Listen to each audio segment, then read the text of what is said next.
In the early 20th century, America was haunted by one of the most twisted figures in true crime history.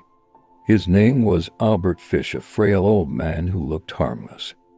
But beneath the gray hair and soft voice hid a monster. Known as the Gray Man, he became one of the most terrifying killers the country had ever seen. Albert Fish was born in 1870 into a family marked by mental illness.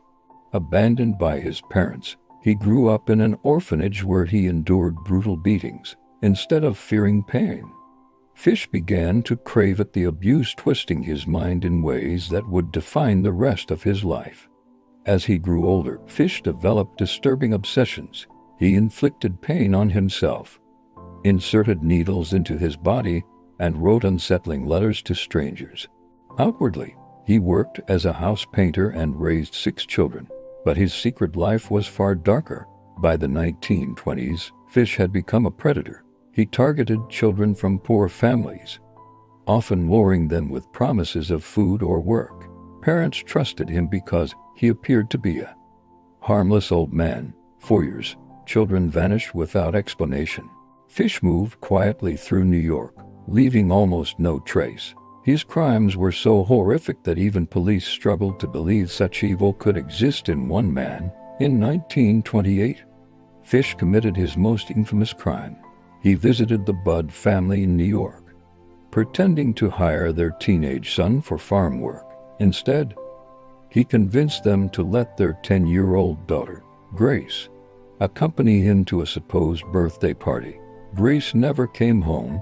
For 6 years, the Budd family lived with uncertainty, until one day in 1934, they received a letter from Albert Fish. Inside was a chilling confession written in disturbing detail. It was this letter that finally exposed him as the monster behind the disappearances. Police traced the letter to a boarding house, where Fish was arrested. During interrogation, he confessed to multiple crimes, some so grotesque that authorities kept them hidden from the public. In 1935, Fish stood trial for the murder of Grace Budd. The courtroom was packed as psychiatrists debated his sanity. Fish admitted to everything, showing no remorse. The jury took only 10 days to find him guilty.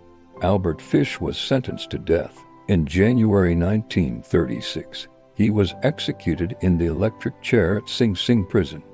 Witnesses reported that Fish himself welcomed the punishment, even saying it would be the ultimate thrill. His death ended a reign of terror, but the horror of his crimes lingered. Albert Fish is remembered as one of America's most disturbing serial killers, not because of the number of victims, but because of the unimaginable cruelty behind his actions. He hid in plain sight, a fragile old man who looked harmless, but whose mind was consumed by darkness. Decades later, the name Albert Fish still sends chills down the spine, a reminder that evil can sometimes wear the most ordinary face. If you enjoyed, please like and subscribe.